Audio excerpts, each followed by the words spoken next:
the worst kind of life to live is dying with your music still inside of you. Garrain, I'm hyped up for this one. I've been looking forward to this one. So I wanted to start with who you are in front of me. Very powerful. I feel that everyone who's watching or that you can feel the power. A lot of us see someone who's powerful, successful, and they forget the story that took us to get there. There's a price tag we pay for these amazing traits.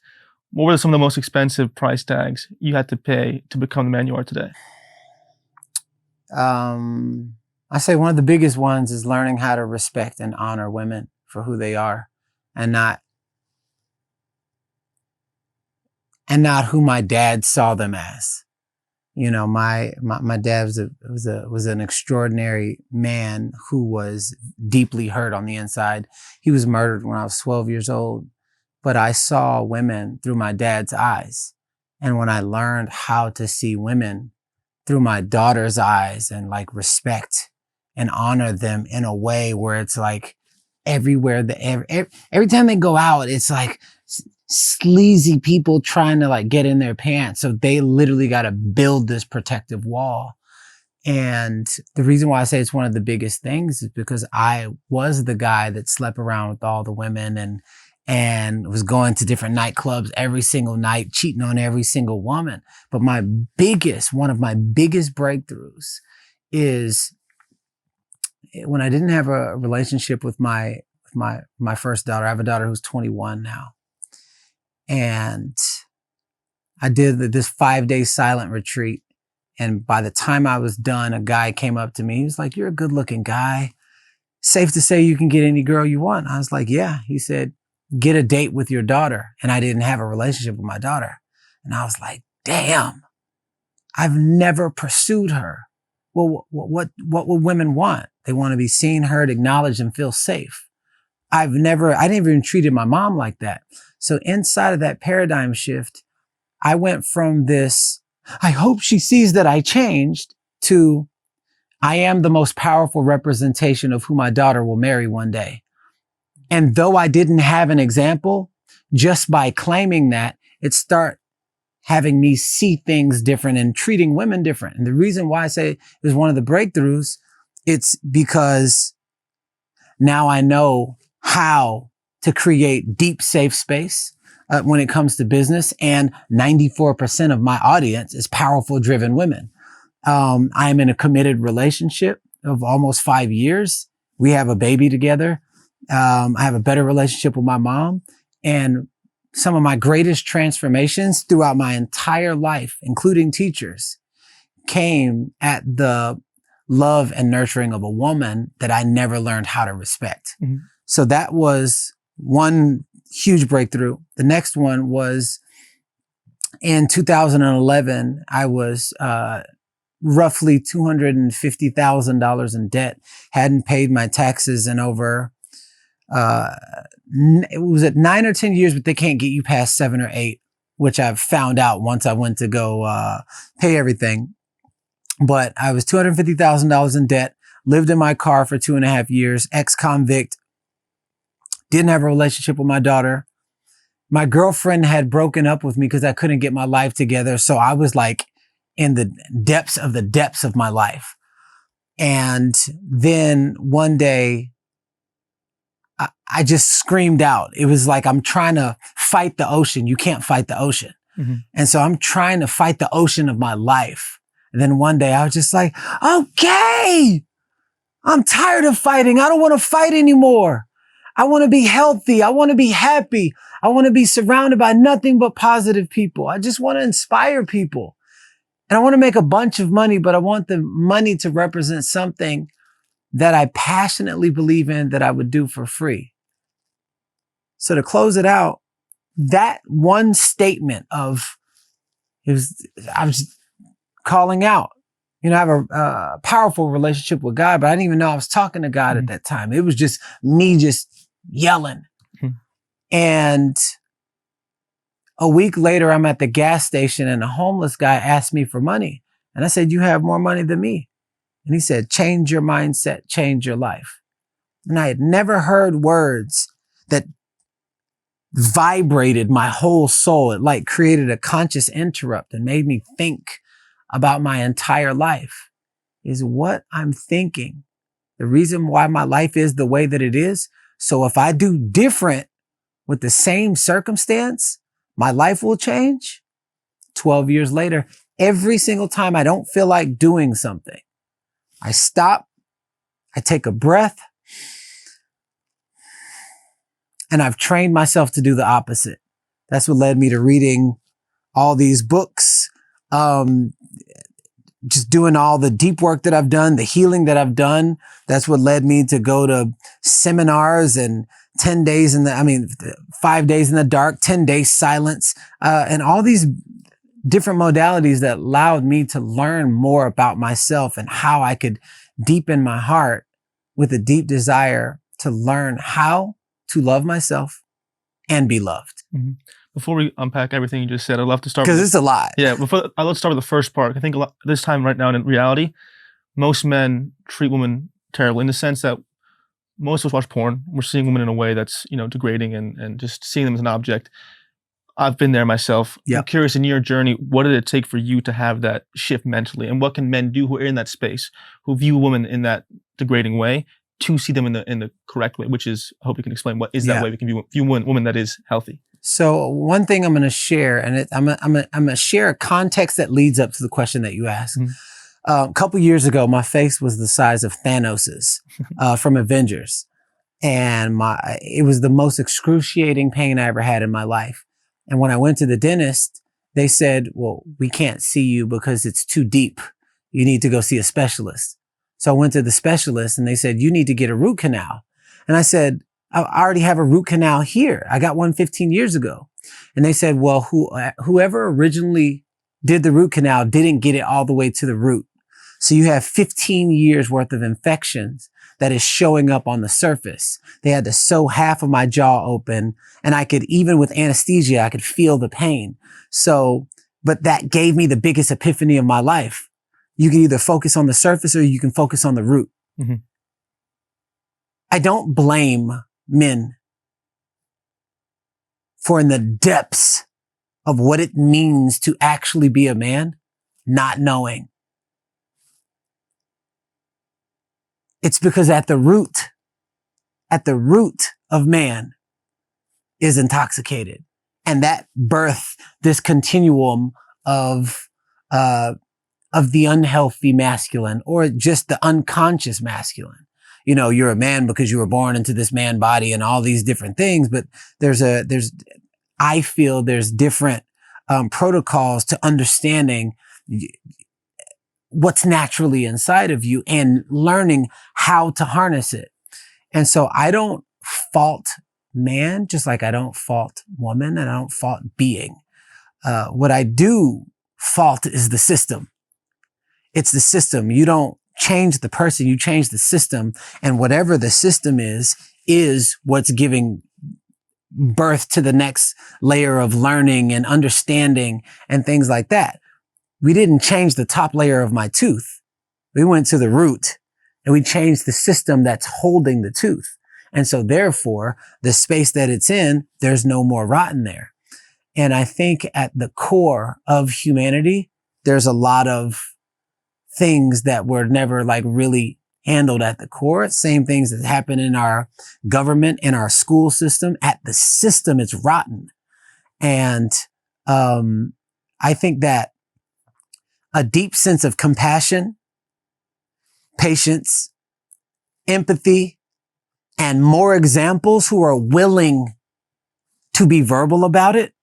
And I'll put myself out there. I'm very verbal about who I was in the past, what I've learned, and the ripple effect that has caused.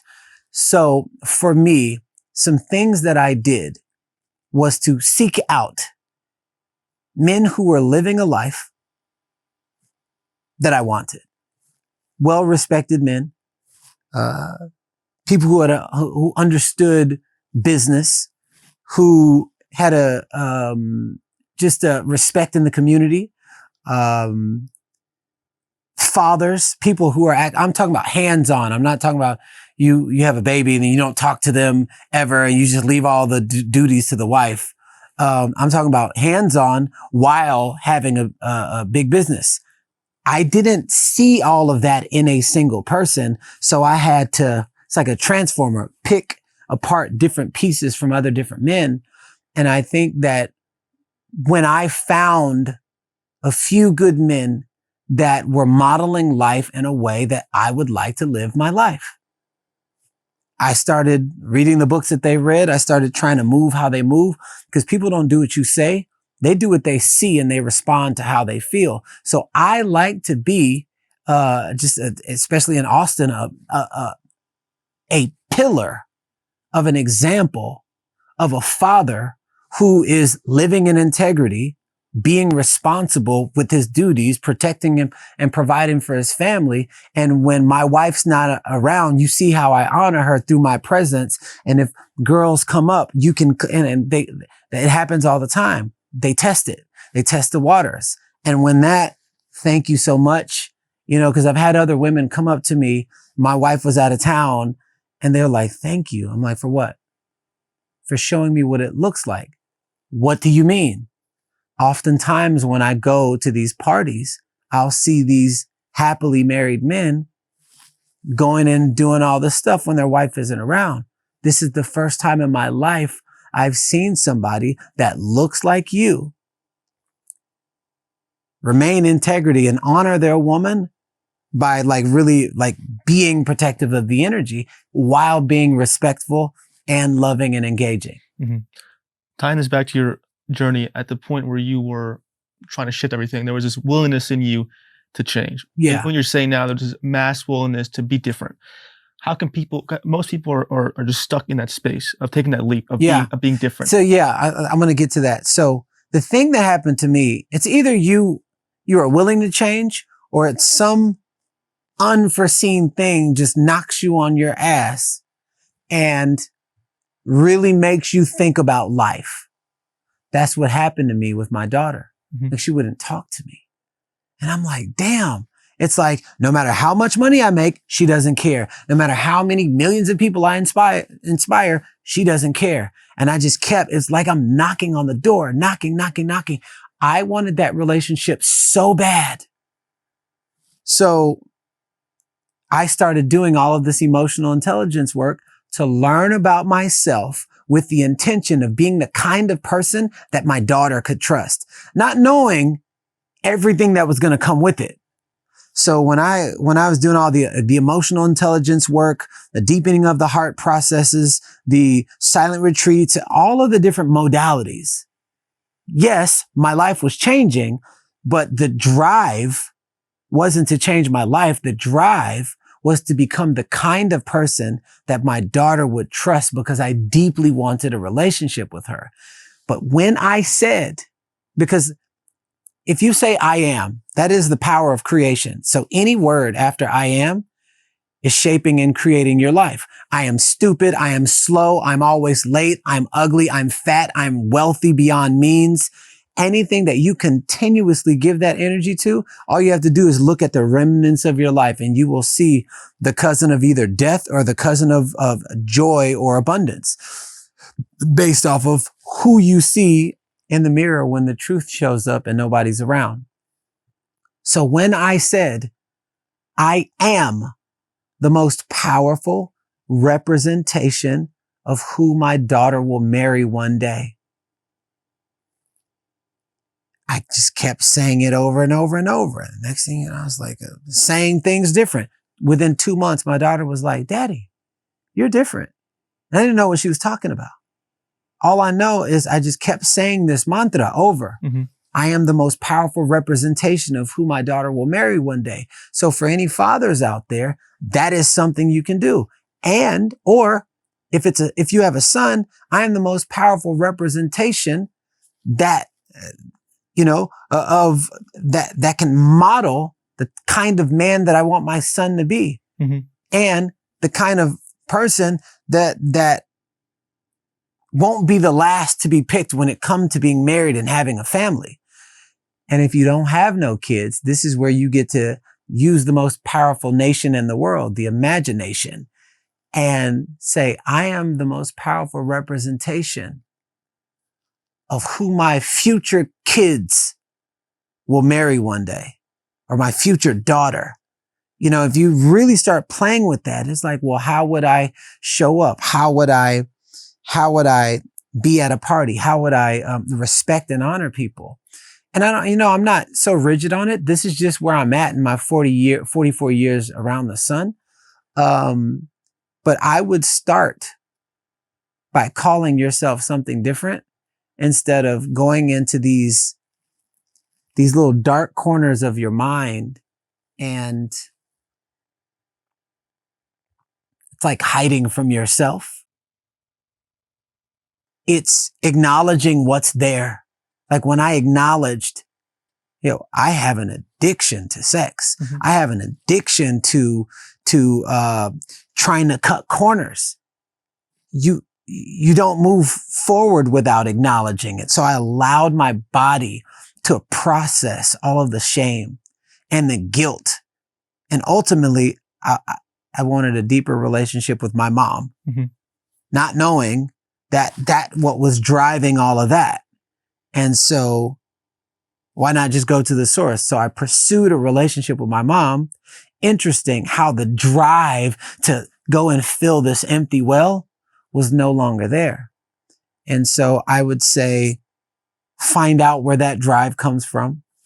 I would say, start calling yourself something different so that you can see something different in the mirror. And when you can lead your life with respect, honor, dignity, and integrity, what you actually want in this life will show up for you 10 times more and in a more effortless way. How do we deal with the doubt that makes us not believe the I am statement sometimes, right? If I tell myself, I'm amazing, I'm a leader, all these things, and 2 hours later, the voice in my mind tells me, no, you're not, no, you're not. Yeah. How do we deal with that voice that doubts those things? So here's the thing. That other voice was trained into your nervous system. It's trained into your body. And it's like Yoda said, you must unlearn everything that you've learned. And yes, it's difficult. And if you find ways to, it's like right here, there's the new age sage. There's things all over the wall. Why is that? It's showing a message. You can put it in your phone, put it in your car, put it on your mirror, and things that you do every single day, like use the restroom or brush your teeth. Leverage the opportunity to practice your I am statement with something you already do every day. Now you're anchoring. It's almost like an elevated portal. So now it's not just brushing your teeth. Now you're brushing your teeth with intention. Now it's not just using the restroom. It's using the restroom with intention. So it's like I'm on the toilet and I'm like, I am the most powerful representation that of who my daughter will marry one day. Or, one of my I am statements is, I am a powerful force of love and freedom, inspiring greatness within myself and others. And I say it over and over and over, because if you don't tell yourself who you are, you'll live a life based off of who you think other people think you are. And that's like a prison inside of a prison inside of a prison. And there's zero room for freedom inside of that. Mm-hmm. So by creating a more empowering narrative, when you do it over time and you approach it with the same tenacity as a baby learning how to walk, get up, fall down, get up, fall down, get up, fall down. Yes, there's fall downs, but the intention is to keep getting back up. So yes, there's self-doubt, but the intention is to retrain it back into your body or remember it. Mm-hmm. And how do you get oil out of a glass? That the oil's at the bottom of the glass? Keep pouring the water, and you keep pouring because of the density of the oil. That thing will just come right out. So that, and really overcompensating and really doing it over and over and over and over and over again will eventually have you living the word and not just theorizing the words. how do we know if there's unprocessed pain blocking us from believing those things? I agree with you. There's a line that, we have to repeat these things and learn it, but there's also another part that there's unprocessed trauma in our body that's causing us to not believe those things. So how do we know if we have that unprocessed trauma, and when is it the correct time to release it? Or is it a point where we just know that, okay, I've done this releasing work, now it's time to just spam the I am statements? So it's not, that is really deep work they don't teach in school. They don't teach in college, probably for a specific reason, because they want people to have these like muted versions of themselves. I think that studying, knowing that we're spiritual beings, and the human part of us is housing the spirit. And everything that has ever impacted you in your life is living inside of your body, whether it caused pain, sadness, joy, happiness, whatever. It's literally living inside of your body. So imagine we have over 55,000 thoughts a day. Mm-hmm. Whichever thought you focus on most is what's going to show up in the physical equivalent in the life, in your life. So if you're knowing, and I just want to share this for everyone, just from a place of awareness, because awareness comes first. If you know that your entire life is a body of work from the time that you were in the womb, not even from when you were born, because you were receiving vibrations from your mom and dad or whatever was swirling around in the house, whatever food they eat was training you as a seed. And then when you were born, you were already encoded with the stuff that you had and your mom and dad or whoever was around the house, has impacted every thought, every feeling in the world. So if you were ever interested in knowing why you get sad January 11th on the same day every year, and you have no idea, 100% it's connected to something deeper inside of you that's been triggered by the date of January 11th. And it's not something that people just know, but once you start like doing personal growth and learning how to evolve and in any direction, it's ultimately going to lead you back to yourself. And even great coaches, like shitty coaches will lead you to themselves. Great coaches, they'll lead you back to yourself. And when it comes back to you and you're like, man, why am I sad right now? Okay, my mom and dad separated when they were 4. Okay, there's a good chance there was like abandonment issues from one or more or both of my parents.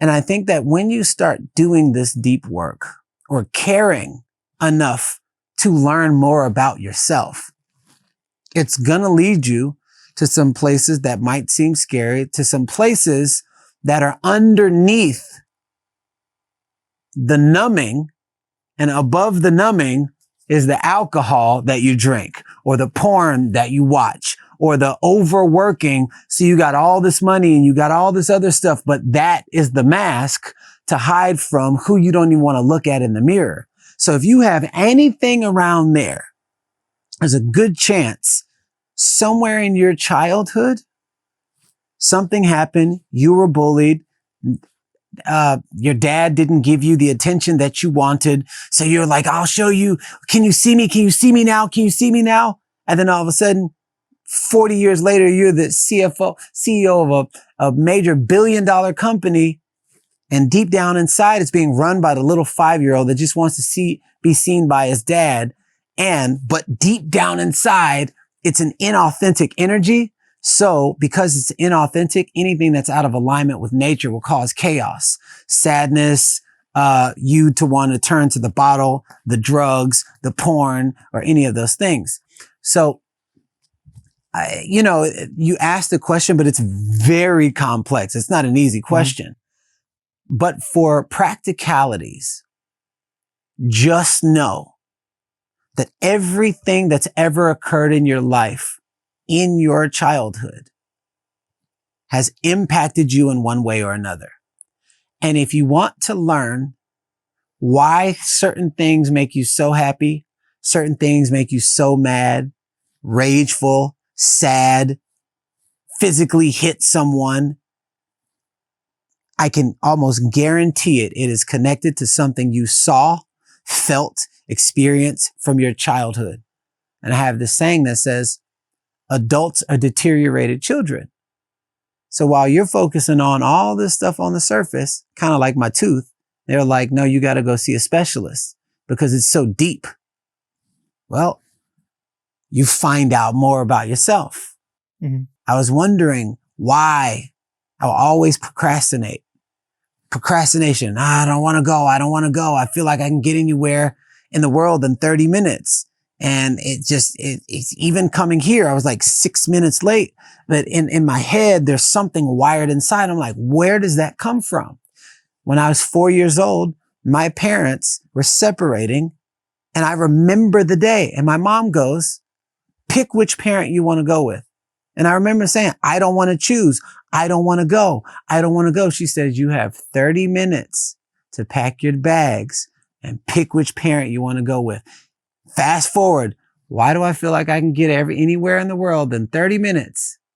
Why do I feel this sense of dread in my nervous system? Because when I was a little kid, I dreaded it. I didn't want to go. I kept procrastinating to the last minute. And then finally I chose. All of this is living inside of all of us. And they say that, we've always been taught that there's a pot of gold at the end of the rainbow. And I say there's a pot of gold at the beginning of the rainbow. When you learn about the beginning stages of your life and how it impacted you and what you did, the story that you told about when the girl dumped you for the first time and you were afraid of rejection. Oh, there's treasures inside of your primitive stage impacts in your life. And with the inner child, the common strategy I see is people just, which is not bad, well, they'll have a trigger and they'll go, I hear your inner child, I see you. But I think what you're going to lead to is more powerful, is giving the inner child space to roam free. Absolutely. That strategy actually leads to them being less likely to start yapping at you or crying at you. So how do we do that? Is that correct? And how do we actually give the inner child space to be free? Well, safety is the number one thing. When the nervous system doesn't feel safe, it will constrict. But when it feels safe, it'll go like this. So think about when you go number 2 in the toilet. It's like, oh yeah, there's this other in your own bathroom. Okay, there's the gas station. Unless you really got to go, you're like, I'm gonna save it. Then you get home in the comfort of your own home, take off all your clothes or whatever you do, and you're just like, it's because your nervous system is safe. So what I've understood is anytime the nervous system is safe, it will release. It will release its secrets. It will release its gifts. It will release its messages and everything.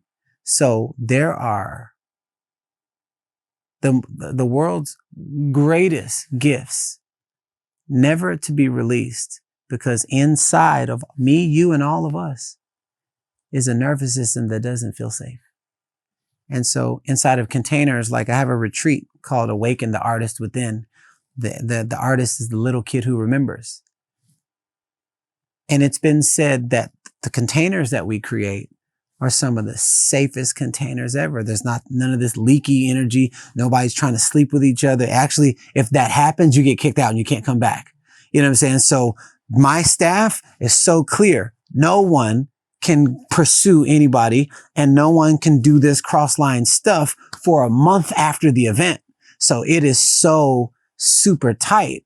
And when people feel that safety, let me tell you something. They start sharing stuff that they'd never shared before, shame and guilt and all these different things. All of that, when you have shame and guilt and these secrets inside of you, I want you to imagine like a water hose. It's designed for water to flow through it. Well, your channel, your divine channel is like a water hose. So anytime you got that shame and guilt and you haven't released it, or you hold on to resentment towards anybody, you can't forgive yourself. You can't forgive other people. That's like tying knots in the water hose and then having 1,500 pounds of pressure, wondering why, wait, where's the water? I got all this water in this tank. Yeah, no, you got knots in your hose. So when the nervous system is safe, it literally starts unraveling the knots inside. And so that's why when people call it, oh my God, I had this big old breakthrough. What actually is happening is moments before your nervous system felt safe enough to release stuck energy. And so this is why people have this pent up energy, the stuck energy. And that's what turns into the physical violence, the spiritual, the emotional violence, the porn and all of that. Cause people don't understand the power of what they stuff down. They have no idea. Well, a penny that doubles every day for 31 days is over $10.4 million. Well, stuck energy that doubles for your entire life is why we have so much suffering in the world today.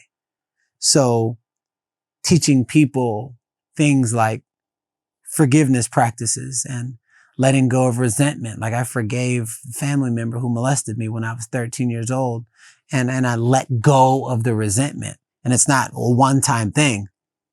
It's a continuous practice so that frequency starts to flow up inside of you and you become the kind of person that is orbiting in that frequency. And so whatever vibration you're in, anything that's on that vibration is what's going to show up in your life. And so, in simple terms, forgive those who hurt you. Let go of the resentment towards anybody who hurt you and anybody who you hurt. Being able to forgive yourself and anybody who you hurt and anybody who hurt you, you releasing that. I made a list of 250 names from when I was a little kid up until now with the intention of forgiving myself, apologizing to them for hurting them and apologizing to them the time they hurt me. And they're like, wait, we're the ones who jumped you. I'm like, no, but what I did to you in my mind is 1,000 times worse than what you did to me. But who's going to do that work? People are afraid of that. They're like, oh, I can forgive this person, but not this one. Mm-hmm. But that work is what starts to open up. You will start releasing hate from your heart. And all of a sudden you get a random client. You get this random opportunity that's happening simultaneously as you start releasing. So that'll tell you a lot about the universal order. You release, something is replaced. Somebody dies, a baby is born. That is part of a universal order. How does that all help you access inner child? So your inner child is, I would say, the full spectrum of your heart and why it beats and everything that comes from your heart. Creativities, flowing, ideas, song, music, writing, painting. It derives from those frequencies. So if any aspect is cut off, you literally cut off the flow of nature. And this is why you can have somebody have $50 million business, put a bullet into their brain. They weren't operating in a way that is natural and harmonious with their actual being. And so when you're working with the little kid inside of you, you're working with the most truest and deepest part of you. And so I'm like, why work with this 40-year-old when I can go right to the source? Because that's where more power is. I was coaching this lady and she had a nice business, successful, great husband, great kids, nice life on paper. She came to me and she was like, Garrain, her shoulders. I don't know what to do with my life. I'm like, but you have that. Yeah, but I feel like something is missing. And I said, what did you used to love to do when you were a little kid? She's like, I used to love to dance. Now notice, she comes in like this. And the moment I said, what did you used to love to do as a kid? I used to love to dance. She literally started, there was something inside of there, a smile on her face and everything. And I was like, when was the last time you danced? 20 years ago. And she goes back into the thing. So that already told me right there is stuck energy inside, shame, guilt, her own abandoning herself, like her real self. 20 years. And I said, you got kids, right? She said, yeah. And I said, if your daughter came up and tapped you on the knee, she's like, mom, mom, mom, mom, dad, mom, mom, mom, for 20 years, how do you think the relationship would be? She was like, it wouldn't be one. I said, why? There would be no emotional closure. I said, so you know what that is, right? Yep. Your inner child for your soul is like a little kid. And every time you say, I used to love to do this. And every day that goes by is like the little kid going, dad, dad, dad, mom, dad, listen to me. And I said, so if 20 years goes by, it does the same thing to your spirit as it would the relationship between you and your daughter, because there will be no connection from your spiritual self and your physical self. That you're out of alignment with how nature flows. And she was like, oh, wow. So here's what I want you to do. Once a week, take a dance class. And I want you to imagine that little girl just going to dance. That's it. I didn't give her no other direction. Within 3 months, she got a raise. She had better sex. She was making more money, better relationship with her family. Because you never know how bad you feel until you start feeling better than you've ever felt. And she was like, oh my God. So she got to reconnect with the truest part of her and integrate that in her current world reality. What are your gifts that the inner child gives you, and how do you express them?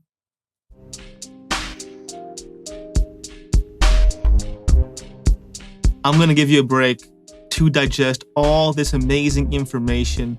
And in this break, please comment, like, and subscribe. Thank you. Singing, dancing, mine personally, singing, dancing, visual art, fashion, using my voice. When I was 5 years old, and I didn't even know where this came from.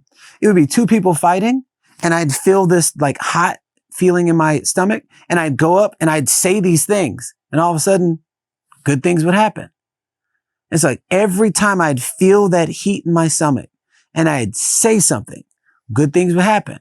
It's interesting how I've spoken on stages, 55,000 people, 75 countries all over the world. And I say that thing, what I know is my channel getting activated. Now know. When I was a little kid, like the ABC version of my channel coming online, I would just say this thing and good things would happen. So when I'm speaking, when I'm on the podcast or TV or radio, I'll say these things, good things will happen.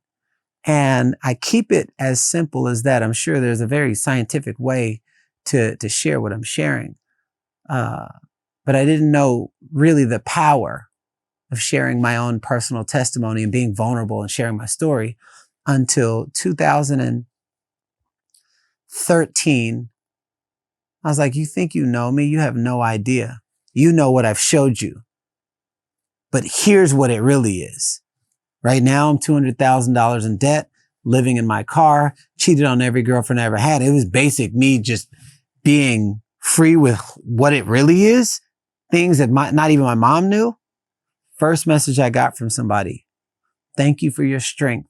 I put the gun down. And I was like, oh shit. Fifth message, someone shared with me your testimony. I was on my way to drive my car off a bridge.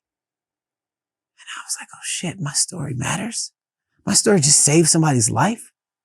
And it was in that moment my purpose was birthed, to be the voice of the voiceless, or the parts of you that you haven't yet given a voice. And all I got to do, Just be myself. But myself is Garrain, sharing things and good things happen. Where you are now, when you were in that spot of being in debt and homeless, do you see yourself as you are right now? Do you see that success? I always knew I was meant for more. I always saw myself on stages, and I didn't know how. Very young? Since I was little. Okay. I didn't know how. I mean, I even, when I was 13 years old, I had a vision of me winning 5 Grammys, walking on the red carpet with my mom, and retiring her. And I was like, one day I'm gonna win 5 Grammys, I'm gonna walk on the red carpet, and I'm gonna retire her. And I maintained that. I ended up quitting music in the music industry in 2011, but for some reason, I was like, I still feel like I'm gonna win these 5 Grammys. I don't know how, but I still feel it. I see it. And this was when I was 13 up until 2015. Well, in the health and wellness industry, I was notified that I was one of the top 250 wellness entrepreneurs in an $8 billion company. And they said, well, that we have this award ceremony that is being hosted, and you won, you're going to be getting awards. I'm like, all right, really cool. I invited my mom that day. By the way, it was hosted in the same place where they host the Grammys. I won 5 awards, and I'm walking on the red carpet with my mom. And I was like, oh my God, this is that moment. So at the end of the runway, I looked at my mom in the face and I said, Mom, call your boss. Tell him you're not going back to work again. She was like, what? I said, Mom, I'm retiring you. You'll never have to work again. Done. And I was like, I seen it. But more did I see it. There's 2 different kind of eyes. It's the eyes on the inside called insight. I saw it from when I was little and I felt it. And a lot of times you can only see at the level of development you are. So based off of a 13-year-old, I can only see that. But how the universe works, the law of the universe. Whatever thoughts you give the most power to will show up in the physical equivalent of your life. The outside reflects the inside. Even biblically, as above, so below, as within, so without. If you read nothing else in the Bible, as above, so below, as within, so without. And that is, the outside is the physical manifestation of the inside.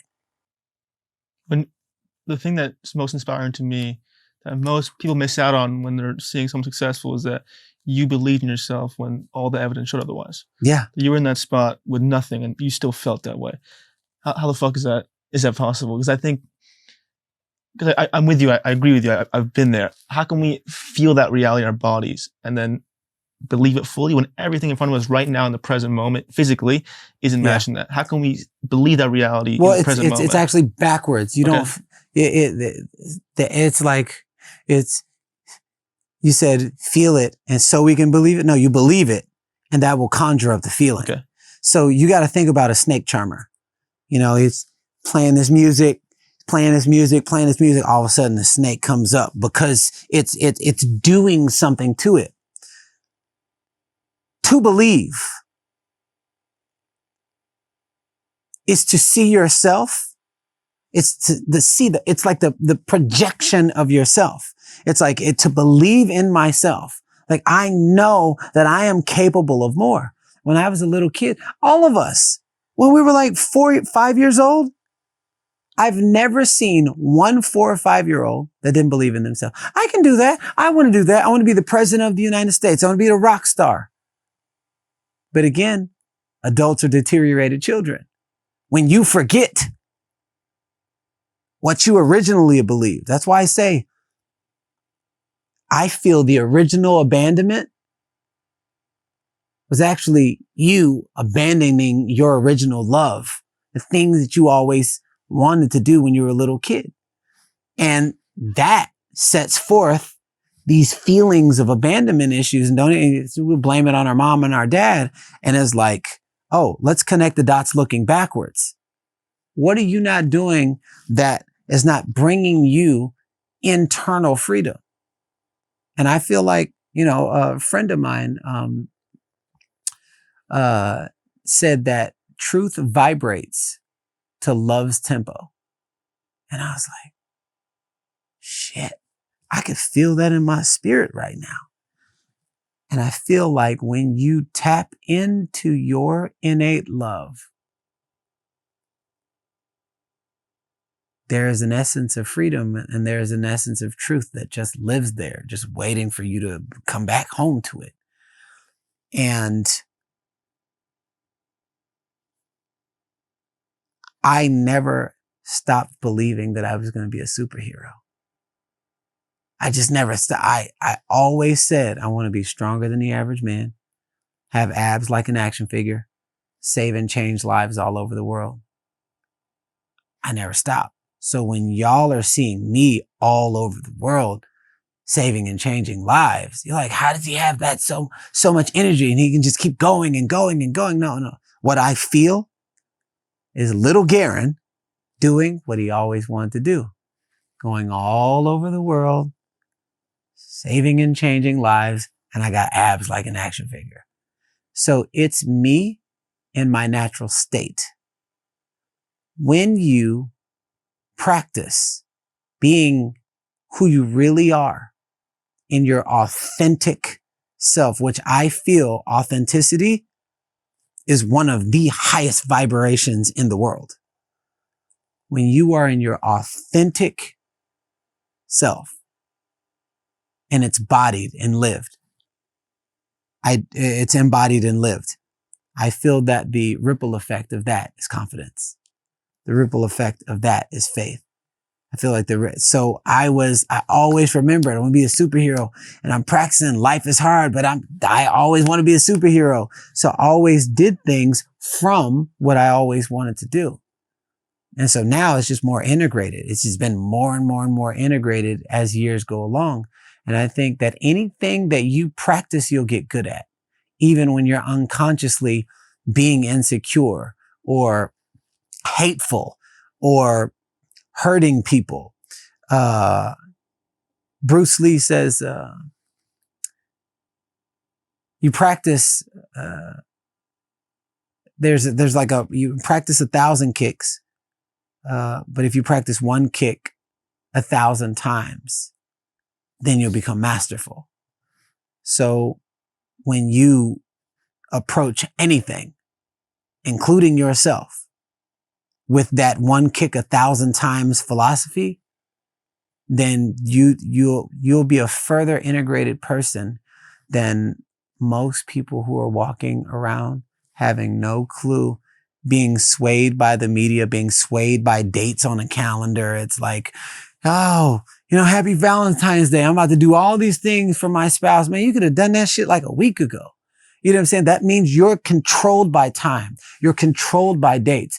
January 1st, 2024 is going to be my year. You've been saying that every year for the last 15 years. What if right now was your right now? Happy now year. And I think that the more you remove the titles and the masks and you bring it back home to yourself, you realize you have the gift of loving anytime you want, of allowing yourself to be loved anytime you want. Now there's things that could be in the way and you still have access to it. You can create the thing that you said you wanted to create. You can put that book out. No, but I'm worried about what other people think. Okay, cool. But it's still there.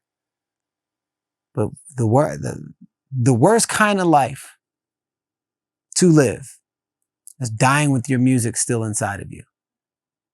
And so, I was just in the mastermind of, this weekend, for Genius Network in Phoenix. And I was literally sitting right next to Les Brown for like 7 straight hours. We were just politicking the whole time. And he is like, man, it's like laying on your deathbed with all the books you could have written, with all the projects you could have released, with the kids you could have had, the partner you could have had, all of it, on your deathbed, staring down at you, saying, we could have done something, but now we've got to die with you. Mm-hmm. That is a life not well lived. You were just existing, trying to get by, being at the defensive in life. Fuck that. So as long as I have blood in my body, breath in my body, a dream that God has blessed me with, I will be a stand for humanity, tapping into their hearts, remembering their little kid, remembering what actually is meaningful and matters to them on a deep level. And I will do that whether it's free, whether somebody's paying me, $125,000 for 12 90-minute sessions, or $4,000 for my retreat, or a $12.95 book. All of it's the same message. Mm-hmm. And so that's why I go so hard to love the little kid inside of me, and how you treat yourself is in direct proportion to how you treat other people. To give people the benefit of the doubt, to know that they're seen, they are heard, they matter in this world, and there's a safe space for them to be who they've always wanted to be, not what everybody else wanted them to be. How do we figure out what the universe needs from us specifically? Like, as you said, the biggest danger is dying without art being expressed. Mm-hmm. How do we each find out what is our unique art? What's the unique gift we bring individually to heal the collective? How do we find that source? Well, one, if you are being authentic, it'll come. If you're being authentic, you know how they say, I don't know, this little voice told me. I feel that voice is not little. I feel like it's surrounded by your judgments, by your insecurities, and it's surrounded. And it's like, you're 2 minutes away, but there's bumper to bumper traffic. So because there's bumper to bumper traffic, you're actually an hour away. So I feel like when you remove all the stuff, it doesn't feel good in your body, that I'm giving people at large the benefit of the doubt. They know deep down inside when some shit's not right for them. When you grab that extra burger or the fry or cheating or doing all these different things deep down inside, whether you're masking it or not. And so I feel when you remove the things that take you further and further away from what you want to do in life, what you want to do in life will start to double and triple and quadruple in power. And that will pull you forward and demagnetize your distractions. And it's one of those things where it's not going to just show up for you. It's not one of, I got my certificate in this and I've done this and I've done, no, it doesn't.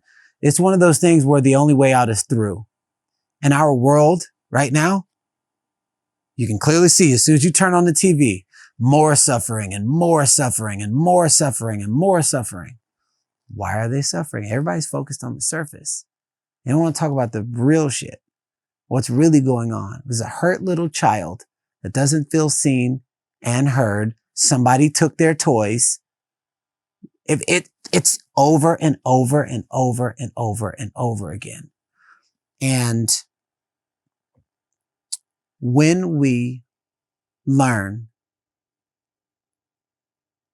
the true way to change the world is to change yourself and work on getting 1% better every day. When you change, you will have a gateway to teach other people how you did what you did. That's how you change the world, because we're all collectively a part of the world. So one person changes, they change their world. And then all of a sudden people are like, yo, man, you're different. Your skin is different. You age different. Everything is different. What have you been doing? Oh, I started reading this book. I started praying every day. I started meditating, and I forgave and then someone else who's going through the exact same thing is like, damn, well, if you can do it, I can do it. And I think if we start taking self-accountability for our energy, our actions, how we treat people, how we treat ourselves, what we put in our body, what we're watching, what we're listening to, and focus on getting 1% better every day. You can seek coaches, seek books in areas where you're wanting to improve. Everybody's wanting to improve in something. Find a coach, find a community, and flowers that grow much faster. I mean, flowers that grow together grow much faster than they do by themselves. So even finding a community of people who are heading in the direction that you want to go in, that's how you amplify your growth, because seeing is believing. So if you surround yourself around a house of mirrors, well then shit, you just amplify your growth. And this is a really big conversation, especially right now, because there's a lot of people in the world that aren't taking self-accountability. They're blaming it on everybody else. They're blaming it on the news, the weather, the president, the this, the that, and then I hear nothing on TV where somebody is like, my fault, my bad. You know, I take accountability. I take responsibility. Yeah. That was the change for me when I was blaming everybody. And then I said, wait, I'm blaming everybody, but I've never taken it. Yeah. I think what's hard for people is that I agree with you, but a lot of people, when they're being accountable, they do it with shame. I think they're very hard on themselves. They can't progress because they're like being so brutal with themselves. So what's a healthier way to change yourself? How can you inspire yourself to be better without shaming yourself and attacking yourself? Well, one, it starts with the music that you're listening to, the books that you're reading or not reading. So for me, I am exactly who you were talking about. Then I started reading a book called The Power of Positive Thinking by Dr. Norman Vincent Peale. I read the book over 300 times from when I first got it when I was 18 up until now. Paperback and audiobook. Why do you keep reading the same book? Because if you do it right, every time you read the book, you won't be the same person. And every time you read something not as the same person, you'll get something different. Mm-hmm. So think about 300 different versions of Garrain. And so when you find a really good book and results keep happening, stay in that practice. So read a book for mastery, not memory. So find a good book. Seek out the community. Don't wait for the community to seek you out. So it was easy for me to fall back into old patterns if there was nobody around modeling new patterns. Mm-hmm. When I was breaking into houses and breaking into cars, I was hanging out with people who were breaking into houses and breaking into cars all the time. So because I changed my environment, I'm like, oh, okay, they're reading this book. They're reading this book. This person's making this money. This person's talking about changing lives and everything. And I'm watching how they handle conflict in a healthy way for the first time in my life. Oh, let me try that. Let me try that. Let me try that. Let me try that. Next thing you know, I become that. And so community, books, find a coach, and everything that involves your sensory. So who you're hanging around, the food that you're eating, what you're listening to, what you're watching. And if you can improve in those right there, 1% better. Maybe you watch 6 hours of TV, cut everything in half. Watch 3 hours of TV and then read a book for 3 hours. And then just start with half. If I freaking binge watch Virgin River, watch 6 episodes and then go on Gaia and then watch some episodes on how to improve your vibration. And I think that if you can take this half thing, I used to scroll all day. Okay. Scroll half the day, take the other half a day, start learning something new. Inside of there, you will win at life, because most people focus on bettering your best. That's so difficult. If you better your worst, holy shit, that makes everything better. And that's a low-hanging fruit. So if I have a shitty attitude and there's a book on how to have a positive attitude, might be a good book to read. So it's your habits. It's your habits, your responsibilities, your own personal, what you do in your life is controlling who you're being. And who you're being while doing the things that you do is what determines the result, the sustainability, how people feel about what you do, and so on and so forth. And it's all going to start with you. You're saying is you have to be entirely committed. I think an issue is in this space that someone will listen to you and your story and feel inspired for an hour, right? And feel charged up. And they go back to the bottle at night. They go back to the bad habit. Yep. That's the issue. Yep. How can we seed was planted. I'm a seed planter, because it's not going to happen like, oh, there might be one person that's just like, fuck, this is my exact story. But the question you're asking, no one has an answer for. It's like, how come everybody that graduates from Harvard doesn't become successful? How come people that graduate from college don't go on and do these things? That is a ratio that if you try to figure it out, you'll go down a rabbit hole that no one has ever figured out. All I can focus on are the ones who do. So there could be 20,000 people watch this episode. One person is lit the fuck up right now. It's like, oh my God, that's my story. That's my story. Now, what if that one person does 10x what I did? Now, that one person is on your podcast after inspiring millions of people. And it was like when you and Garrain had that real ass conversation, it did something to my soul that was beyond words. It was beyond words. And I could not help but to put the bottle down, but to stop the thing. All you need is one. So if the one happens, I'm good with that. But all we got to do is plant seeds, because it'll grow somewhere. My dad told me when I was a little kid, and all the people were making fun of me at my Auntie Vet's house for dancing to Michael Jackson's Moonwalker. And I'm in front, and all of my drunk relatives, they're like, oh, Garrain, you can't sing, you can't dance, and crush my soul. My dad was sloppy drunk, did drugs and everything. And even through all of his pain, he said, hey, don't you ever tell my son what he can and cannot do. Garrain, if you love it and it makes you happy, then you do it. You do what you love. You do what makes you happy. He planted a seed. And I said, you know what I get paid millions of dollars for now? Doing what I love that makes me happy. And I share it. And it seems like tons of people were like, I want to do what I love too. That makes me happy. I didn't come with that. My dad planted that seed.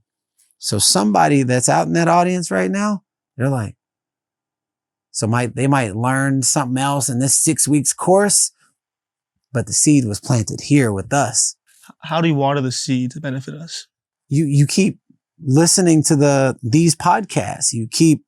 I have a book I've been on everybody's podcast, but I have a book called Change Your Mindset, Change Your Life. I wrote it for people who don't like reading. So it's like a simple, easy read.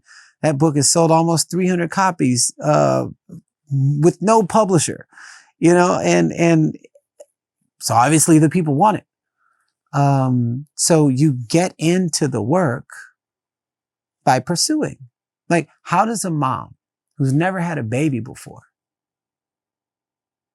learn the process of bringing a baby into this world.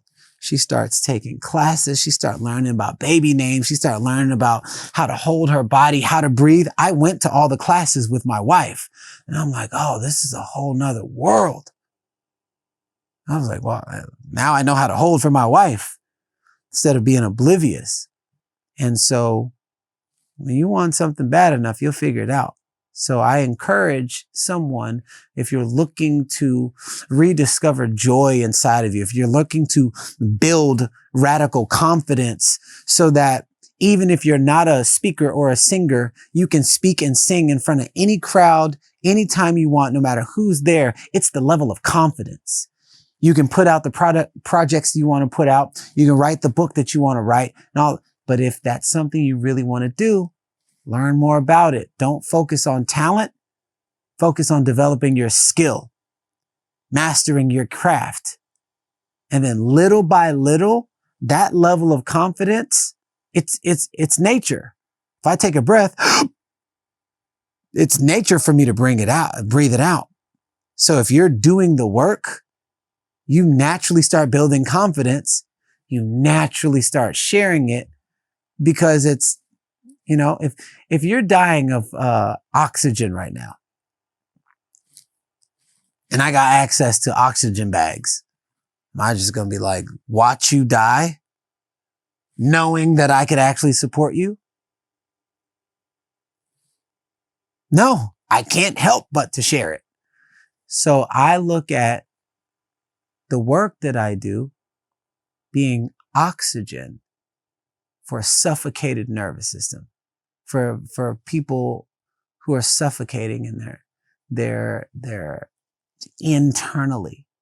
The cemetery is not where you see the most dead people. It's where you walk around every day experiencing people with something that's died inside of them.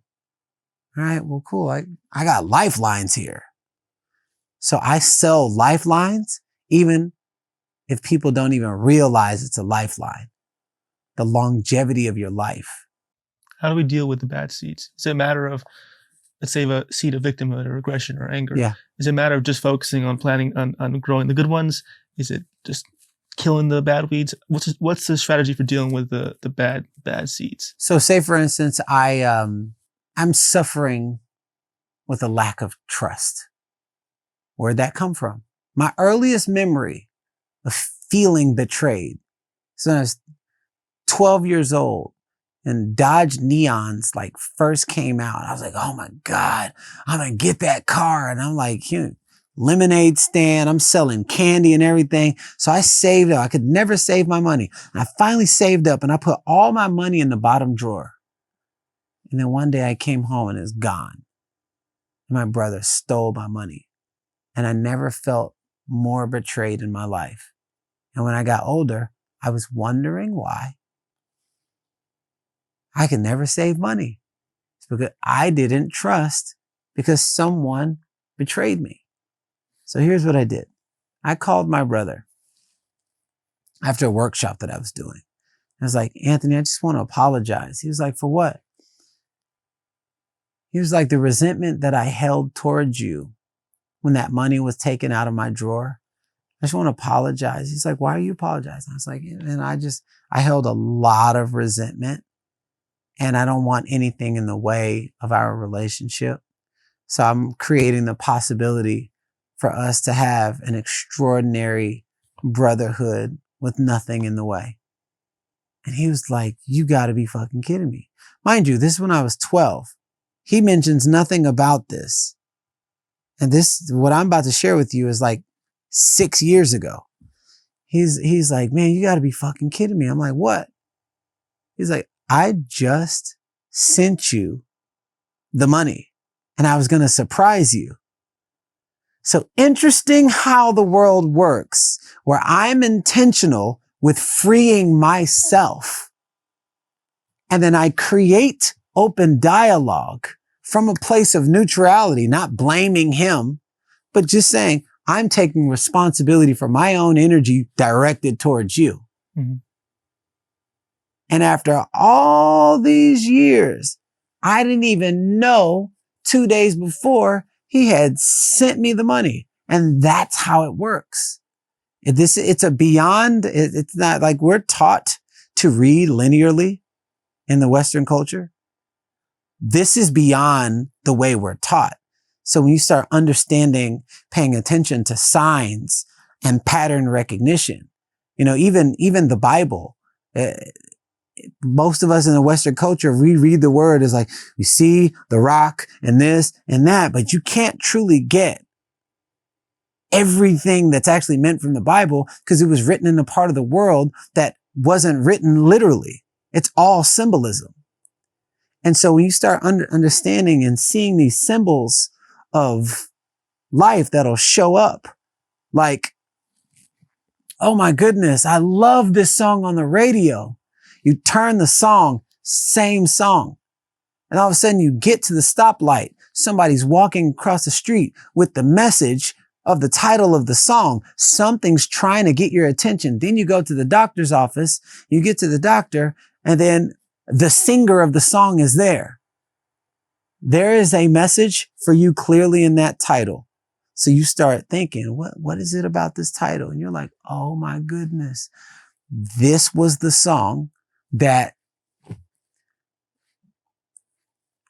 I got broken up to or something like that. And I never forgave that person. So to give you a sign to call that person and forgive them. It's very complex, but man, this shit here is a whole nother level, and our life is filled. You'll never run out. You'll never run out. Such a powerful perspective. I never heard it put that simply because it's actionable, right? Summarizing for listeners is that, let's say you have a trigger, a memory of a broken moment. You find the origin of it. Let's say your dad hit you, someone yelled at you, or you yelled at someone. You fix the loop. You go talk to them. You say, hey, this happened. I want to owe my part in it and say sorry. And then it clears. That's a pretty awesome action because it's practical. You can do it in a day, in an hour. It's a solution that's feasible. I want to cover one last topic before we end. A friend of mine told me you know a lot about the healing powers of music. It's something I'm very interested in. So I want to read this quote to you by Bob Marley.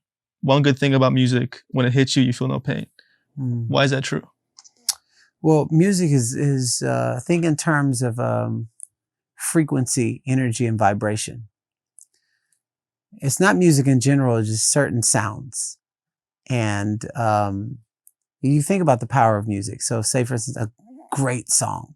Because I'm happy crept along with, that song went #1 in almost every country. And it spread fast because it raised people's vibration during a time where a lot of people were sad. What's actually going on is there's two worlds. There's the physical world and there's the non-physical world. You cannot see the non-physical world, but you can see the effect of it. It's like, there's a saying that says, you're born looking like your mom and dad, but you'll die looking like your decisions. But your decisions is based off of feelings that are happening, and it's in the non-physical world, so you can't really see it. So I want you to think of it like the ocean. Can you swim? Mm-hmm. Try to fight the ocean. Right?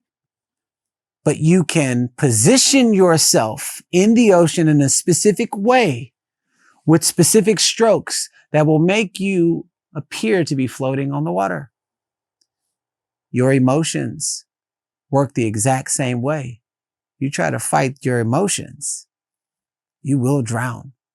But if you position yourself in a specific way with specific movements, it will seem like you are flowing in the ocean of emotion. Music and media control your emotions more than anything in the world. Interesting. Have we got all these fatty foods and all this other stuff and alcohol being pushed and all that? I mean, nonstop. These are $1 trillion, billion-dollar industries. And we're wondering why in America, it's like so many healthy people because that's what's being shown in the media. And they pay so much money to get your attention because the more unhealthy you are, the weaker your nervous system. The weaker your nervous system, the more susceptible you are to sickness, the more susceptible you are to being influenced, the more susceptible you are to being controlled. So if you're domesticated in fear, you can be controlled by fear. But the more here, present, now you are, healthy you are, embodied you are, clear, aware you are, you then become the neutral. You become neutral to the entire checker game. And so music, there's people that control what goes on the stations. Why do you think majority of the conscious rappers are not put out in the forefront? You see them, what's going on in music now? It influences how we dress, how we think, how we eat, how we spend money, especially in the Black community, how we spend money, how we treat people, kill. It's literally a university.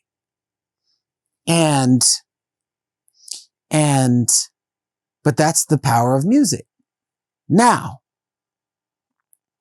to understand vibration and frequency, there are certain scales that influence you directly to do something. That's why you can hear dun dun dun dun dun dun dun dun dun dun dun dun. You know some shit's about to happen because that's tapping right into your spirit. Even if you try to block it, you cannot. It's not a human thing. It's a vibrational frequency that's not even playing in the same vicinity as you. So that's why you can hear these horror sounds and know something's about to happen. You can hear these happy sounds and know there's about to be a love scene or something like that. So if you can gain access to your inner facilities to understand the power of vibration and frequency, that's actually what I work with. It's like, this is why the healings go so deep in my retreat, because I don't work in trauma. I work in vibration, which is the vibration is what holds the trauma. So we go underneath it. And so that's why we do a lot of music and a lot of sound, a lot of toning, so that you can understand the power of your own vessel. And so when you can get good at understanding vibration, even notes on a piano scale and how it feels in your body, and then you can hear it out in the world. You can hear certain things on songs and certain things, but some of it is low resonating, some of it is high resonating. If you train and you're listening to like trap music and it's over and over and over and over and over, and you see the frequency of that music, it is the lowest form of resonation when it comes to music. So no matter what, it's meant to create a muted version of yourself, to take the spiritual aspect, take you out of the spiritual aspect. And then there's music that arpeggio tones and it, if you listen to that every day for 30 days, watch your productivity go up. Watch how you feel about yourself when if you did that for 5 minutes every day for 30 days, but you didn't listen to anything else.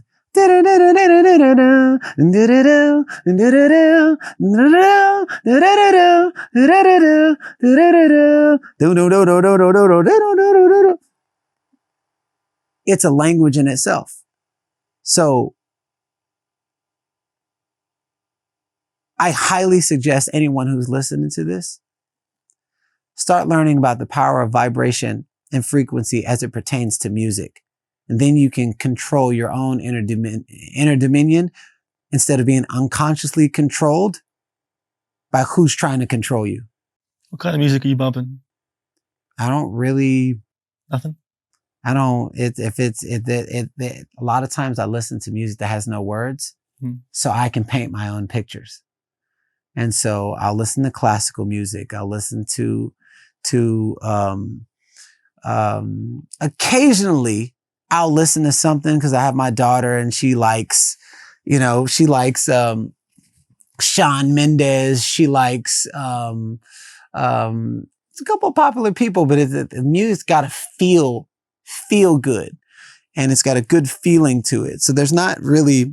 I'm more of an old school type person when there was more heart and feeling into the music, like Stevie Wonder, Donny Hathaway. I loved jazz by Kenny G. I love just old school where somebody, Otis Redding and Marvin Gaye. I love music that makes you feel and that'll just take you to another world. That's ultimately what I listen to, but not really anything in 2023. I understand. Yeah. What has fatherhood taught you? Oh my God. I have a daughter who's 21 and I have a daughter who'll be 2 October 5th. So the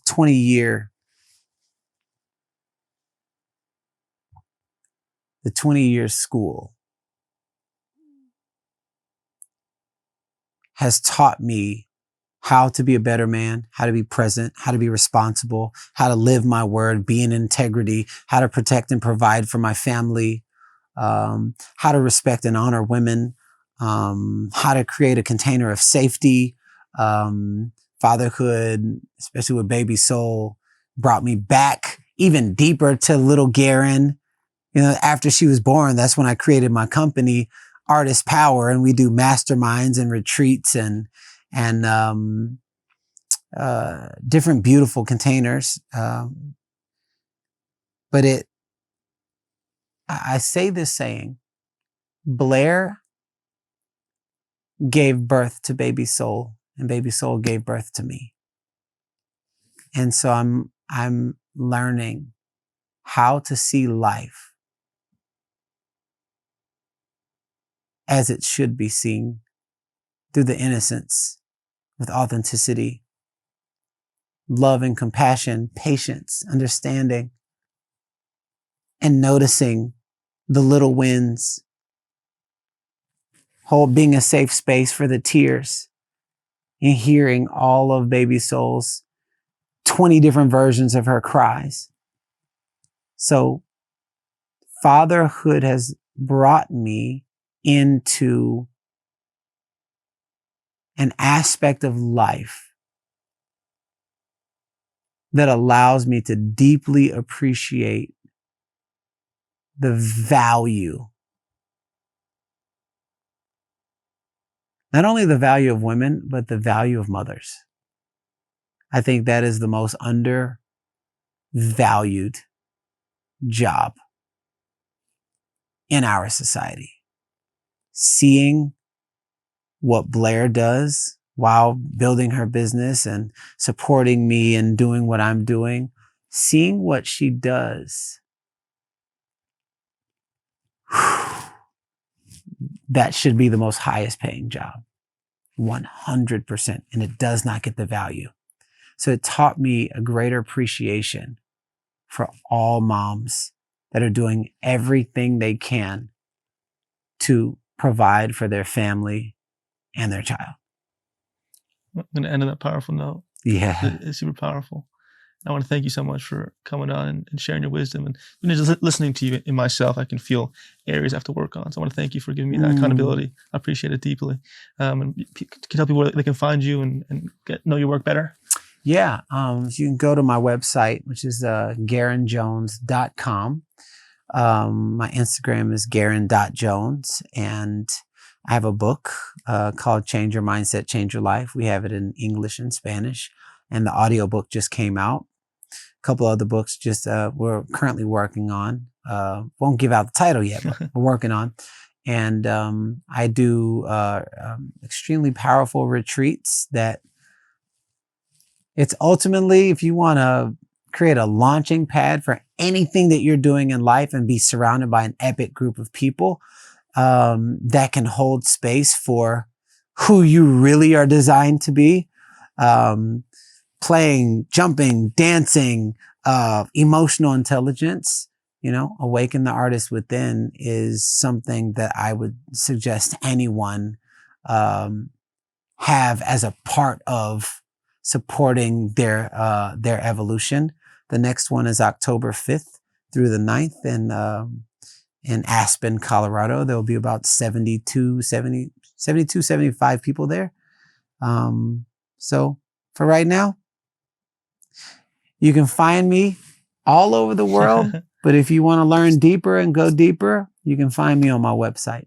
Perfect. Thank you so much, brother. Appreciate it. Thank you, brother.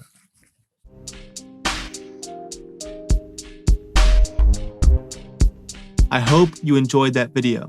If you want to watch more content, please click this video right here and don't forget to subscribe right here. Thank you.